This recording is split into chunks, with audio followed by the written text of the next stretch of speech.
Hello class. आज हम लोग थोड़ा सा न्यूमेरिकल सॉल्व करेंगे जो कि बेस्ड होगा लॉ ऑफ केमिकल कॉम्बिनेशन पर। पिछला लेक्चर पूरा का पूरा लेक्चर आपने देखा डेडिकेटेड था कि चार जो डिफरेंट लॉज होते हैं केमिकल कॉम्बिनेशन के, जो मेन जो स्तंभ हैं आप कहते हैं, ठीक है, आप उनके बारे में डिस्कस कर रहे थे।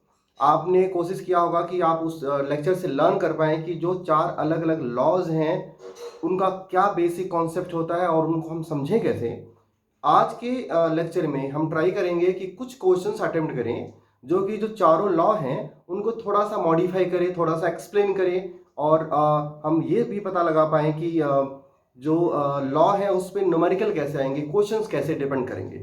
ठीक है, तो लेक्चर को पूरा देखिए और बने रहिए। ठीक है, एक मेरे पास क्वेश्चन है। In an experiment 5 gram of calcium carbonate on heating gave 2.8 gram of calcium oxide and 2.2 gram of carbon dioxide, so that these results are in accordance to the law of conservation of mass। ठीक है, तो थोड़ा सा मैं देखता हूं इस question में। क्वेश्चन जो फर्स्ट क्वेश्चन है इसमें बताया गया है 5 gram of calcium carbonate, 5 gram of calcium carbonate है। ठीक है, कैल्शियम कार्बोनेट जिसका मास है 5 ग्राम, हीट करने पर 2.8 ग्राम कैल्शियम ऑक्साइड प्रोड्यूस करता है। इसको हीट किया गया है। ठीक है, कैल्शियम कार्बोनेट को हीट किया गया है, 5 ग्राम था और इससे कैल्शियम ऑक्साइड और कार्बन डाइऑक्साइड गैस प्रोड्यूस हुए हैं। और जो कैल्शियम ऑक्साइड और कार्बन डाइऑक्साइड का जो मास है वो 2.8 ग्राम है और 2.2 ग्राम है। 2.8 ग्राम और 2.2 ग्राम है। ठीक है, जो फर्स्ट लॉ है केमिकल कॉम्बिनेशन का वो है लॉ ऑफ कंजर्वेशन ऑफ मास। उसमें बताया गया था आपको कि जो रिएक्टेंट का मास होता है, the sum of reactant mass of reactant must be equal to the sum of mass of the product. आप देख रहे हैं हमारा जो रिएक्टेंट है उसका मास है 5 ग्राम, जबकि हमारे पास जो प्रोडक्ट है उसके मास है 2.8 ग्राम और 2.2 ग्राम। आप अगर इनको सम करेंगे, अगर आप इनको सम करेंगे तो इसका मास भी आएगा 5 ग्राम, जो इंडिकेट कर रहा है कि कैल्शियम कार्बोनेट जब हीट करेगा, हीट होगा, तो कैल्शियम ऑक्साइड और कार्बन डाइऑक्साइड जो प्रोड्यूस करेगा उनका मास जो होगा वो सेम मास होगा। इसका मतलब ये law of conservation of mass के अकॉर्डिंग ही उसको फॉलो कर रहा है। इस क्वेश्चन का मतलब यही था। एक दूसरा क्वेश्चन है when 4.2 gram of sodium bicarbonate, question number second है 4.2 gram of sodium bicarbonate. Sodium bicarbonate formula आपको पता होगा, NaHCO3 होता है इसका फार्मूला, और इसका मास है 4.2 ग्राम, 4.2 ग्राम इसका मास है। ठीक है, are added to a solution of acetic acid, acetic acid के सोल्यूशन में ऐड कर दिया गया। CH3COH होता है फार्मूला एसिटिक एसिड का, उसमें ऐड किया गया जिसका मास है 10 ग्राम, जिसका मास है 10 ग्राम।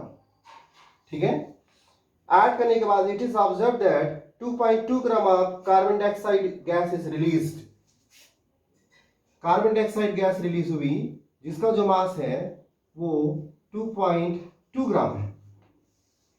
Carbon dioxide gas is released into the atmosphere, the residue left is, कुछ रेसिड्यू बच गए हैं, रेसिड्यू बचे होंगे, जो रेसिड्यू लेफ्ट है उसका जो मास है वो है found to weigh 12 gram, found to weigh 12 gram. जो रेसिड्यू जो लेफ्ट है उसका जो मास है 12 ग्राम है। कह रहे हैं so that these observations are in agreement with the law of conservation of mass. तो अगर कोई भी गिवन कंडीशन का reaction law of conservation of mass के एग्रीमेंट को फॉलो कर एग्रीमेंट करता है, इसका मतलब रिएक्टेंट का मास प्रोडक्ट के मास के बराबर हो चाहिए। रेसिड्यू और CO2 जो रिलीज हुआ उसका जो मास होगा उसका सम होगा 14.2। आइए देखते हैं कि रिएक्टेंट का मास कितना था। हाँ ठीक है, रिएक्टेंट का भी जो मास है वो असल में 14.2 ग्राम है। रिएक्टेंट का भी जो मास है वो 14.2 ग्राम है। इसका मतलब ये लॉ ऑफ कंजर्वेशन ऑफ मास को फॉलो कर रहे हैं। दूसरी बात, सोडियम बाइकार्बोनेट एसिटिक एसिड से जब रिएक्शन करता है तो रेसिड्यू क्या बचता है? रेसिड्यू क्या बचेगा? एक्चुअली सोडियम बाइकार्बोनेट एक तरह का बेसिक सॉल्ट है और ये जब कार्बन एसिटिक एसिड से रिएक्शन करेगा तो यहाँ पे न्यूट्रलाइजेशन प्रोसेस होंगे, CO2 तो प्रोड्यूस हुआ है, साथ में क्या बनेगा? सोडियम एसीटेट और वाटर। साथ में बचेगा सोडियम एसीटेट और वाटर। वही सोडियम एसीटेट और वाटर जो है वहां पे एज अ रेसिड्यू प्रोड्यूस हुए हैं जिसका मास 12 ग्राम बताया गया है। इन दोनों क्वेश्चनों में हम कोशिश कर रहे थे ये पता लगाने की law of conservation of mass follow होता है कि नहीं। उसके लिए क्या जरूरी है? उसके लिए सिंपली बस इतना करना है आपको, कोई भी गिवन क्वेश्चन न्यूमेरिकल या कंडीशन दिया होगा, you have to be try कि रिएक्टेंट का मास प्रोडक्ट के मास के होने चाहिए बराबर। अगर ऐसा हो रहा है तो गिवन मास जो क्वेश्चन है वो एग्रीमेंट करता है कि लॉ ऑफ कंजर्वेशन ऑफ मास क्या होता है। ठीक है। दूसरा क्वेश्चन हम लोग जो है वो हम लोग जो कांस्टेंट कंपोजिशन है उस पे डिपेंड करके लगाएंगे। एक मेरे पास क्वेश्चन है, the common salt was obtained from 2 different sources. Common salt को हम 2 अलग अलग सोर्स से ऑब्टेन करेंगे। ठीक है। जो नेक्स्ट क्वेश्चन हमारा है उसमें हम कॉमन साल्ट की बात कर रहे हैं। कॉमन साल्ट को 2 अलग अलग सोर्स से ऑब्टेन करते हैं। In one sample the percentage of chlorine was found to be 60.75%। ठीक है। कॉमन साल्ट ना, तो कॉमन साल्ट आपको पता ही है। तो जो सैंपल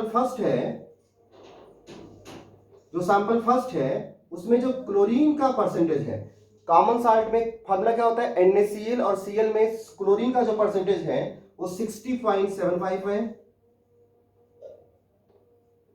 60.75% है। जबकि इन द सेकंड सैंपल, जो सेकंड सैंपल हमारे पास है, जो सैंपल सेकंड है उसमें 3.888 gram of chlorine were present. ठीक है। क्लोरीन का जो मास है वो दिया हुआ है जिसका वैल्यू है 3.88 ग्राम। ठीक है। क्लोरीन वर प्रेजेंट 3.88 ग्राम और इन 6.4 ग्राम ऑफ द साल्ट। ठीक है। जो क्लोरीन है उस साल्ट में 6.4 ग्राम साल्ट है।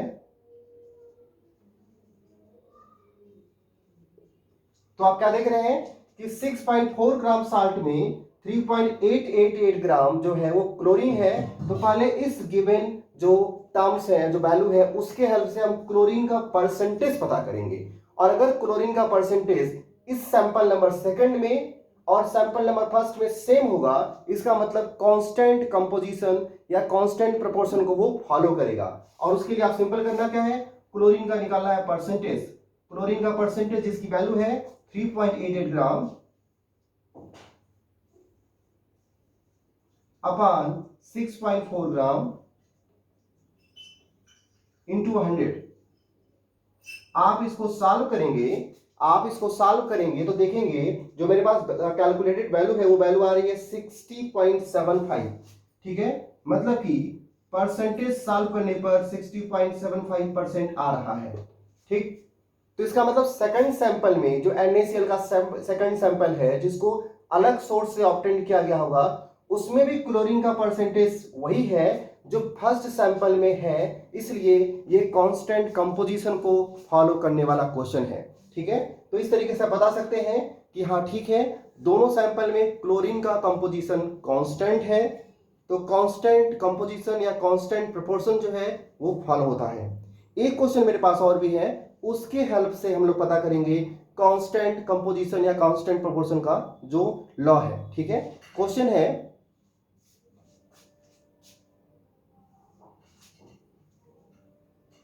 ठीक है, क्वेश्चन है मेरे पास 1.375 ग्राम ऑफ कॉपर ऑक्साइड। ठीक है। कॉपर ऑक्साइड है जिसका मास दिया है 1.375 ग्राम। कॉपर ऑक्साइड का मास 1.375 ग्राम है। ठीक है। वह रिड्यूस्ड बाय हाइड्रोजन से उसको रिड्यूस कर दिया गया है। हाइड्रोजन जब रिड्यूस करता है एज ए रिड्यूसिंग एजेंट तो यहाँ पे कॉपर अलग हो जाएगा, ठीक है, यहाँ पर कॉपर अलग हो जाएगा और मिलेगा आपको वाटर, ठीक है, कॉपर अलग हो जाएगा और मिलेगा आपको वाटर। तो हाइड्रोजन जब उसको रिड्यूस करता है तो 1.098 ग्राम ऑफ कॉपर जो है प्रेजेंट मिलता है आपको, 1.098 ग्राम, 1.098 ग्राम ऑफ कॉपर जो है वो ऑब्टेन्ड होता है हाइड्रोजन के रिडक्शन के बाद। ये हुआ एक एक्सपेरिमेंट। दूसरा कोई एक्सपेरिमेंट है उसमें 1.178 ग्राम ऑफ कॉपर, ठीक है, 1.178 ग्राम ऑफ कॉपर जो है वह डिजॉल्व इन नाइट्रिक एसिड, ठीक है, नाइट्रिक एसिड में डिजॉल्व किया गया, नाइट्रिक एसिड में डिजॉल्व किया गया और उसके बाद से कॉपर नाइट्रेट जो बना होगा, जो इसमें कॉपर नाइट्रेट बना होगा, कॉपर नाइट्रेट, जो इसमें कॉपर नाइट्रेट मिला है हमको, ठीक है, करेक्ट, कॉपर नाइट्रेट को इग्नाइट किया गया, कॉपर नाइट्रेट को इग्नाइट किया गया मतलब हीट किया गया और उससे हमें बाहर मिला कॉपर का ऑक्साइड, कॉपर ऑक्साइड मिला हमको, ठीक है, और कॉपर ऑक्साइड का जो मास है इग्नाइट करने के बाद वो है 1.476 ग्राम, 1.476 ग्राम, ठीक है, ध्यान रखिएगा 1.178 ग्राम कॉपर नाइट्रिक एसिड में डिसॉल्व कर किया गया जिससे कॉपर नाइट्रेट बना, बाद में उसको इग्नाइट किया गया जिससे कि कॉपर ऑक्साइड बना और उसमें कॉपर ऑक्साइड का जो मास है वो है 1.476 ग्राम, कॉपर ऑक्साइड का जो मास है वो है 1.476 ग्राम। हमें बताना है कि क्या ये जो दोनों कॉपर ऑक्साइड हैं उसमें कांस्टेंट कंपोजिशन या कांस्टेंट प्रोपोर्शन का जो लॉ है वो फॉलो हो रहा है कि नहीं। इसके लिए बड़ा सिंपल सा काम करिए, आप देखिए कि 1.1375 जो यहाँ पे कॉपर है, 1.1375 जो सॉरी कॉपर ऑक्साइड है, इसमें ऑक्सीजन का कितना मास है, ऑक्सीजन का कितना मास है, कॉपर अलग हो गया, कॉपर अलग हो गया तो इसका मतलब जो बचा हुआ मास होगा वो किसका होगा, ऑक्सीजन का। सैंपल फर्स्ट एक्सपेरिमेंट फर्स्ट में ऑक्सीजन का मास क्या है, मास ऑफ ऑक्सीजन निकालिए, मास ऑफ ऑक्सीजन जो है वो निकालेंगे तो पता चलेगा कि वो वैल्यू होगी 1.375 सॉरी 1.375 माइनस 1.098, ठीक है, और इसको सॉल्व करेंगे आप, इसको सॉल्व करेंगे तो 1.375 को सॉल्व करके देखिए 0.277 ग्राम बचेगा, ठीक है। ये फर्स्ट एक्सपेरिमेंट में ऑक्सीजन का मास है जो कि कॉपर से कंबाइन किया हुआ है। दूसरे वाले रिएक्शन में थोड़ा देखेंगे हम लोग, दूसरे वाले रिएक्शन में हमारे पास कॉपर कितना था 1.178 ग्राम, यही कॉपर बाद में कॉपर ऑक्साइड बनाया हुआ है, यही कॉपर बाद में कॉपर ऑक्साइड बनाया हुआ है। तो पहले आप ये पता करिए कि इस कॉपर ऑक्साइड में ऑक्सीजन का मास क्या होगा। एक्सपेरिमेंट सेकंड के हिसाब से जो मास ऑफ ऑक्सीजन आएगा वो आएगा 1.476 माइनस 1.178, ठीक है, और इसको जब सॉल्व करेंगे, इसको जब माइनस करेंगे तो ये वैल्यू आएगी 0.298 ग्राम। अगर आप दोनों के मास को देखें तो सेकंड प्लेस पे थोड़ा सा डिफरेंसेस है। अगर आप परसेंटेज निकालें, मैं एग्जैक्ट परसेंटेज की बात करूं तो परसेंटेज जो ऑक्सीजन का जो परसेंटेज है जो कॉपर से रिएक्शन कर रहा है, दो अलग अलग सैंपल्स में, दो अलग अलग सैंपल के एक्सपेरिमेंटों में जो ऑक्सीजन का परसेंटेज जो रिएक्शन कर रहा है वो है 20.14% यहां पर और एक है 20.19% यहां पर। तो अगर हम इसको एग्जैक्ट वैल्यू तो नहीं है लेकिन चूंकि जो कैलकुलेशन एरर होता है उसके हिसाब से देखें तो ये वैल्यू को हम लोग एग्रीमेंट मान सकते हैं। अगर वैल्यू जो है नियरली सेम आती है, सिमिलर आती है, तो हम उसको बोलते हैं कि वो कांस्टेंट कंपोजिशन को फॉलो करता है क्योंकि उतना एरर लेके चला जाता है। इसका मतलब कॉपर ऑक्साइड में ऑक्सीजन का जो परसेंटेज है और दूसरे एक्सपेरिमेंट में जो ऑक्सीजन का परसेंटेज है जो रिएक्शन किया है कॉपर से वो लगभग सिमिलर है, इसलिए ये लॉ ऑफ कांस्टेंट प्रोपोर्शन को या कंपोजिशन को फॉलो कर रहे हैं। ठीक है, ये दोनों जो न्यूमेरिकल थे इससे हम लोग लॉ ऑफ कांस्टेंट प्रोपोर्शन या कंपोजिशन का एग्रीमेंट निकाल रहे थे। ठीक है, और इससे पता चलता है कि जब भी कोई ऐसा न्यूमेरिकल आएगा तो हमेशा हम लोग क्या करेंगे, हमेशा सैंपल में हम जो है किसी एक एलिमेंट के मास को या परसेंटेज को चेक करते हैं। अगर दो अलग अलग सैंपल्स में या एक्सपेरिमेंट्स में उनकी वैल्यू सिमिलर आती है या सेम आती है तो हम मानते हैं कि वो कांस्टेंट कंपोजिशन या प्रोपोर्शन को फॉलो करते हैं, अदरवाइज नहीं करते। ठीक है, ये सारे जो क्वेश्चन थे ये थे दो फर्स्ट टू लॉ पे। ठीक है, अब जो नेक्स्ट न्यूमेरिकल होगा वो हम लोग थर्ड लॉ पे सॉल्व करेंगे, वो हम लोग सॉल्व करेंगे थर्ड लॉ पर।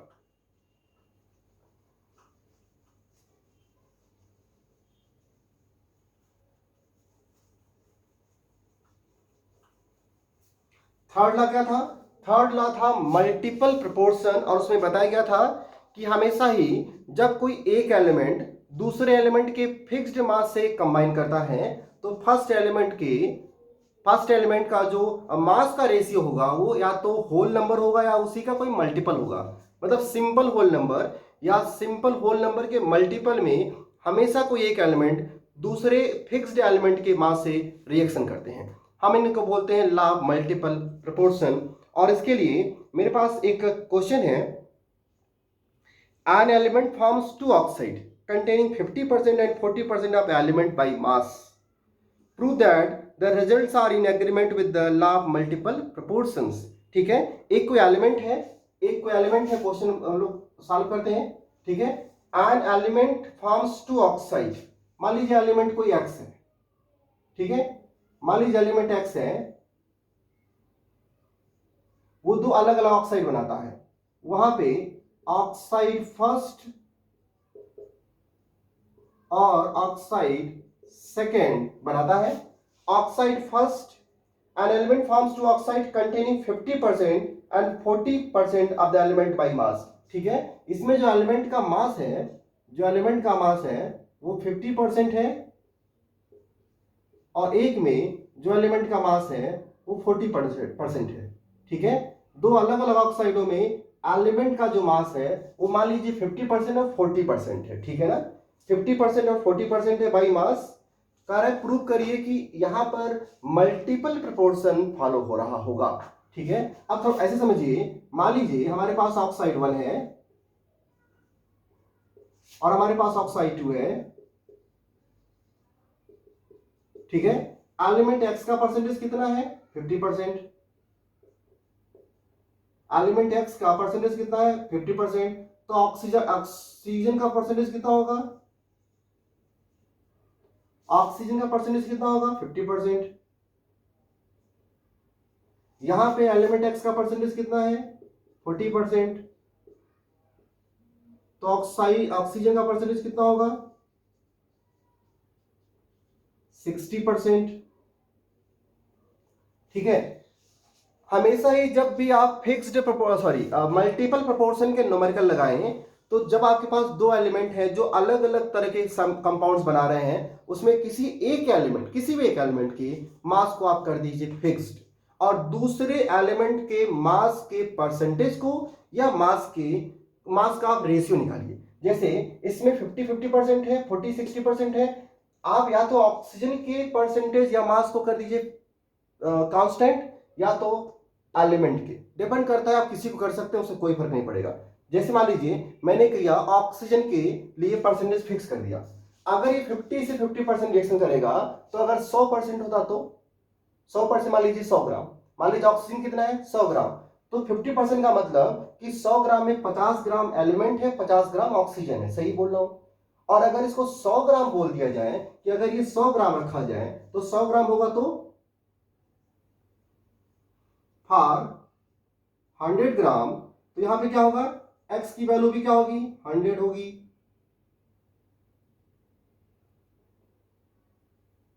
For 100 gram of oxygen. हाँ, अगर 100 ग्राम ऑक्सीजन रखा जाए, देखिए ध्यान रखिए, जितना इसकी वैल्यू उसका उतना ही वैल्यू इसकी भी है। अगर 100 ग्राम ऑक्सीजन रखा जाएगा तो एलिमेंट का मास कितना हो जाएगा? एलिमेंट का मास भी 100 ग्राम हो जाएगा, क्योंकि दोनों का रेशियो तो सिमिलर है। यहां पर देखिए, अगर ऑक्सीजन को 100 ग्राम रखा जाए फॉर 100 ग्राम ऑफ ऑक्सीजन,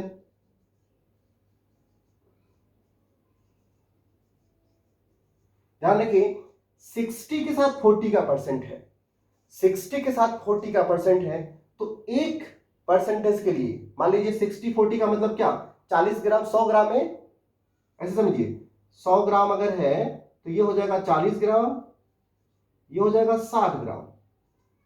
60-40 का परसेंट का मतलब यही होता है ना कि अगर 100 ग्राम होगा तो ये 60 ग्राम होगा, ये 40 ग्राम होगा। तो अगर ऑक्सीजन 100 ग्राम होगा तो एलिमेंट कितना लेना पड़ेगा, एलिमेंट कितना लेना पड़ेगा? तो आप ऐसे निकालेंगे कि 60 ग्राम के लिए कितना ग्राम है, 40 ग्राम, 60 ग्राम के लिए 40 ग्राम, तो 1 ग्राम के लिए कितना होगा, 1 ग्राम के लिए कितना होगा, 40/60, 1 ग्राम के लिए 40/60, तो 100 ग्राम के लिए 40/60 गुणे 100, ठीक है।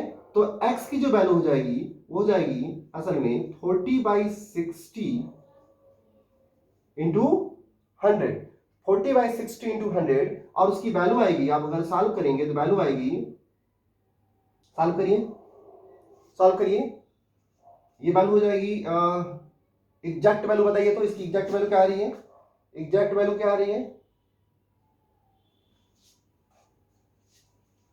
60 ग्राम के लिए उल्टा लिखवा दिया, बताया नहीं, 60 ग्राम के लिए, ठीक है। तो हम असल में एलिमेंट की वैल्यू निकाल रहे हैं ना, हम बोल रहे हैं कि 40 ग्राम के लिए कितना है, 60 ग्राम है, 40 ग्राम के लिए 60 ग्राम है, तो ये वैल्यू हो जाएगी 100, 60/40, उल्टा लिखवा देते हैं आप लोग, ठीक है, 60/40, तो 0 से 0 कट गया।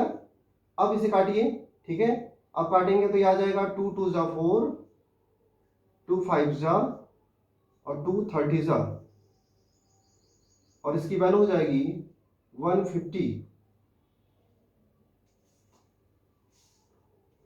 इसकी वैल्यू हो जाएगी 150, ठीक है, इसकी वैल्यू हो जाएगी 150। हाँ ठीक है, इसको देख लीजिए फिर से तो, ठीक है।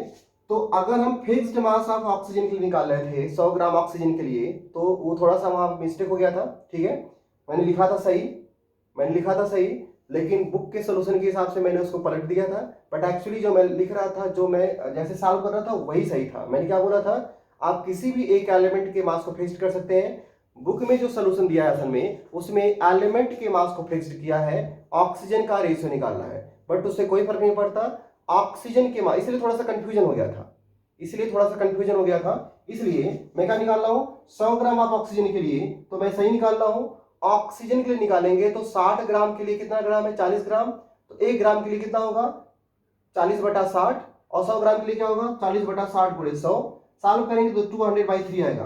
तो जो एलिमेंट का रेशियो है फिक्स्ड मास ऑफ ऑक्सीजन के लिए, जो एलिमेंट का रेशियो है, एलिमेंट फर्स्ट ऑक्साइड में और सेकंड ऑक्साइड में जो एलिमेंट का रेशियो है वो आएगा असल में, अगर आप निकालेंगे रेशियो तो 100 रेशियो 200/3 आएगा, और इसको सॉल्व करेंगे तो ये रेशियो हो जाएगा 3:1, जो कि फिक्स्ड, जो एक सिंपल रेशियो है, ठीक है। तो इससे पता चलता है कि दो अलग अलग ऑक्साइड में जो एलिमेंट है वो 100 ग्राम फिक्स्ड मास से या फिक्स्ड मास ऑफ ऑक्सीजन से, फिक्स्ड मास ऑफ ऑक्सीजन से 3:2 रेशियो में, जो कि एक सिंपल होल नंबर है, में कंबाइन करता है। इस तरीके से आप समझा सकते हैं कि मल्टीपल प्रोपोर्शन, ध्यान रखिएगा और थोड़ा सा अपने आप को रिटेन रखिएगा, जब भी आप अपने कॉन्सेप्ट पे सही रहते हैं तो बुक की बात मत मानिएगा। बुक अलग तरीके से लगा रहा है, उसका अपना तरीका है और आपका अपना तरीका है, ठीक है। अगर आपको कॉन्सेप्ट पता है तो आप आसानी से लगा सकते हैं। जो डाउट था, जो कंफ्यूजन था, वो बुक के सोल्यूशन और मेरे सोल्यूशन की वजह से था। मैंने क्या बोला, मैंने ऑक्सीजन को माना हुआ है कांस्टेंट, इसलिए यहाँ पे थोड़ा सा कंफ्यूजन हुआ था। दूसरा एक क्वेश्चन लगा सकते हैं, मान लीजिए हमारे पास है carbon and oxygen, carbon and oxygen are known to form 2 compounds, the carbon content in one of these is 42.9%, while in the other it is at 27.3%, so that this data is the agreement with the law of multiple proportion। ये भी question उसी concept पर है, उसी concept पर है। मैं लगा कर आपको दिखाता हूं, ये बड़ा ही आसान एक क्वेश्चन हो गया, ठीक है। आप ध्यान से इसको समझिएगा कि अगर हमारे पास मल्टीपल प्रोपोर्शन के लिए कार्बन के दो अलग अलग ऑक्साइड होंगे, आपको पता है कार्बन के दो ऑक्साइड कौन कौन से होते हैं, कार्बन मोनोऑक्साइड और कार्बन डाइऑक्साइड, दूसरे कोई ऑक्साइड तो है नहीं। Carbon and oxygen are known to form two compounds, ठीक है। The carbon content in one of these, ठीक है। मान लीजिए हमारे क्वेश्चन के हिसाब से जो हमारा एक ऑक्साइड है, ऑक्साइड फर्स्ट उसको बोलता हूं मैं, और एक ऑक्साइड है ऑक्साइड सेकंड, ठीक है। ऑक्साइड फर्स्ट और ऑक्साइड सेकंड कह रहे हैं कि the carbon content in one of these is 42.9% while in the other it is 27.3%, ठीक है।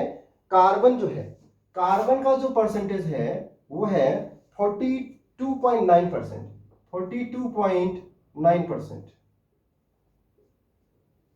और दूसरे में जो कार्बन का जो परसेंटेज है वो कह रहे हैं कि 27.3%, 27.3% है, ठीक है। तो अगर कार्बन का परसेंटेज है तो इसका मतलब ऑक्सीजन का परसेंटेज भी आप निकाल ही सकते हैं। आप 100 में से माइनस करेंगे, 100 में से, तो आप देख रहे हैं 42.9 है ना, तो इसको मान लीजिए 43, तो 43 होगा तो 100 से माइनस करेंगे कितना बचेगा, बताइए कितना बचेगा, 57, तो 57.1 हो जाएगा, 57.1 हो जाएगा, ठीक है। तो 57.1%, और इसमें ऑक्सीजन का परसेंटेज कितना आएगा बताइए। पहले इसको मान लीजिए कितना, 28 मान लीजिए, तो कितना बचा, 28 और 2 30 70 72.7,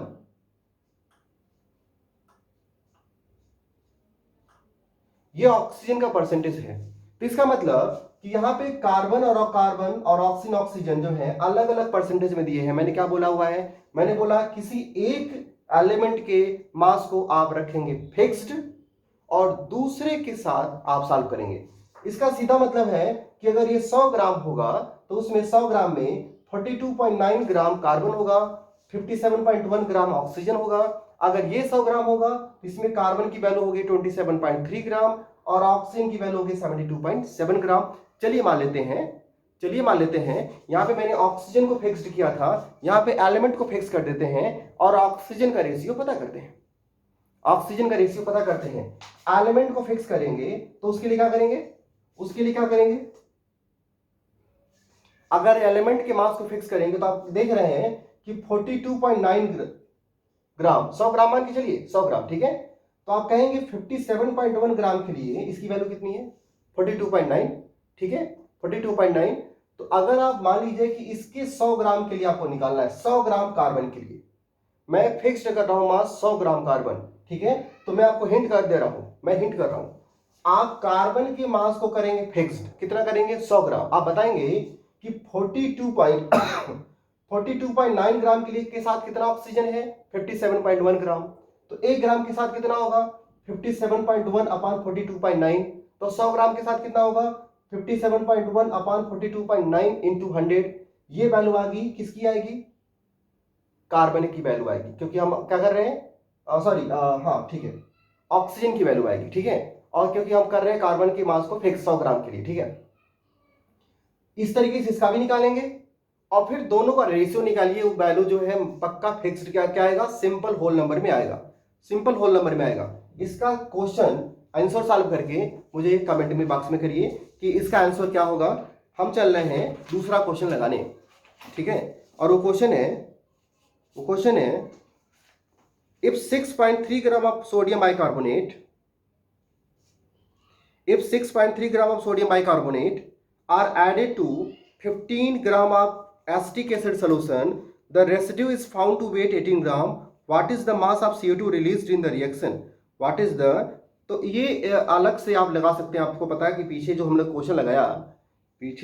ने क्वेश्चन लगाया वो मास कंजर्वेशन वाला, उससे पता करके आप इसको लगा सकते हैं। क्योंकि आपका सोडियम बाइकार्बोनेट है, एसिटिक एसिड है, तो कितना मास रिएक्टेंट का था, कितना मास प्रोडक्ट का बनना चाहिए, दोनों होने चाहिए बराबर।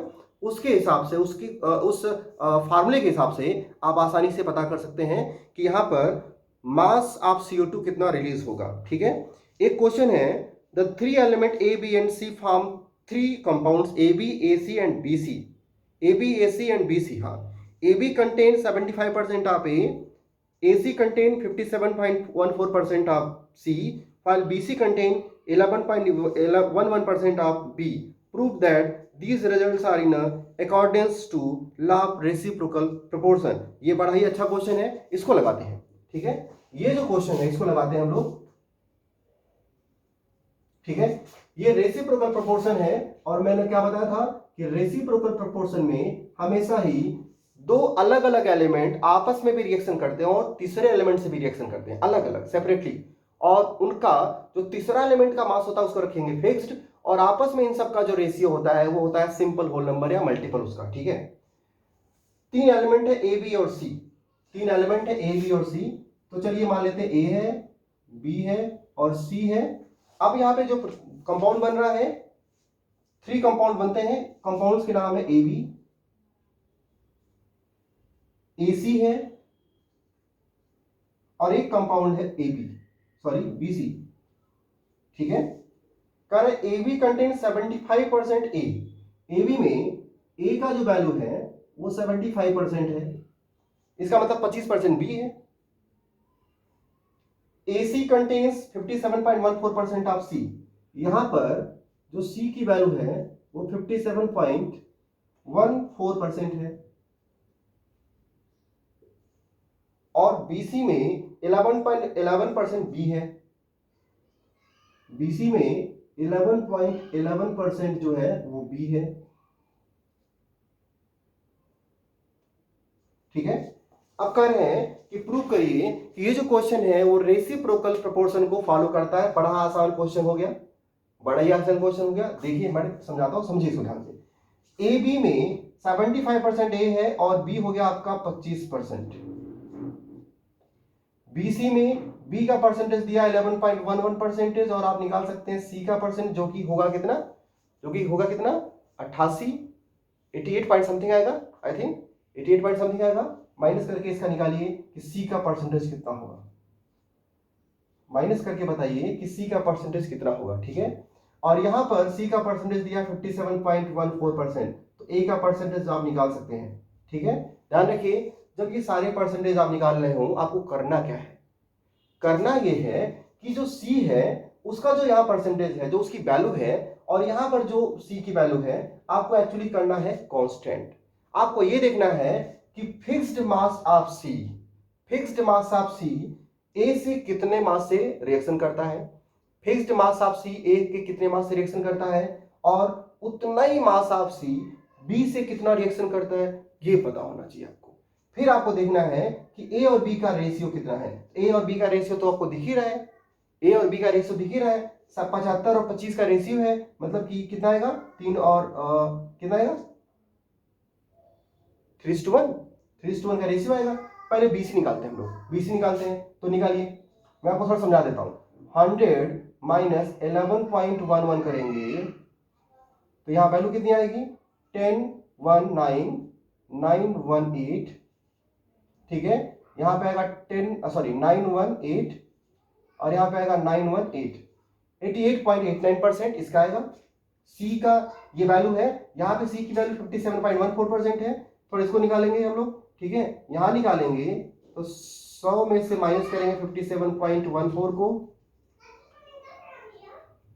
ठीक है, माइनस करिए, 1046 आएगा। ठीक है, 918 आएगा, 86, 972 आएगा, और 9 में से 5 गया तो बचेगा आपका 4। ठीक है, 42.86%। अब करना क्या आपको, मैं समझा देता हूं, बड़ा आसान क्वेश्चन है, ध्यान समझिएगा। 57.14%, तो इसका मतलब ये हुआ ना कि 100 ग्राम में से एसी जो है, 100 ग्राम में से एसी की जो वैल्यू है वो ए की वैल्यू है 42.86 ग्राम, और जो सी की वैल्यू है वो 57.14 ग्राम। इसी 100 ग्राम में से जो यहां पे बीसी है उसमें बी की जो वैल्यू है वो है 11.11 ग्राम, और सी की जो वैल्यू है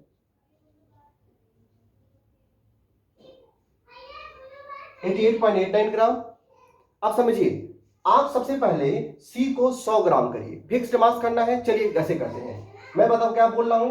88.89 ग्राम के साथ कितना रिएक्शन करता है B? 11.11 ग्राम। तो 100 ग्राम के साथ क्या करेगा? यूनिटरी मेथड यूज करेंगे। 88.89 ग्राम के साथ 11.11 ग्राम, तो 1 ग्राम के लिए 11.11 अपॉन दिस वैल्यू, तो 100 ग्राम के लिए इंटू हो जाएगा 100। मतलब कि अगर आपको इसको C को 100 ग्राम करना है, अगर C को आपको करना है 100 ग्राम, 100 ग्राम C, तो उसके लिए जो B की वैल्यू है, 100 ग्राम C के लिए जो B की जो वैल्यू होगी वो होगी 11.11 अपॉन 88.89 इंटू 100 करेंगे आप, ठीक है। ये किसकी वैल्यू आ गई?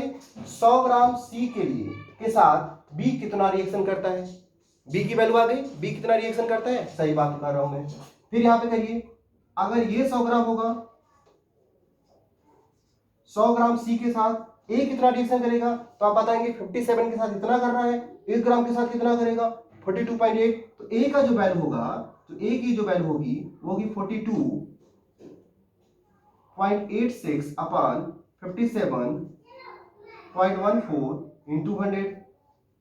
तो सबसे पहले आप फिक्स्ड मास ऑफ C के साथ, फिक्स्ड मास ऑफ C के साथ आप A कितना रिएक्शन करता है और B कितना रिएक्शन करता है पता करेंगे। इससे कितना आया, देख रहे हैं आप, दिखाई दे रहा है।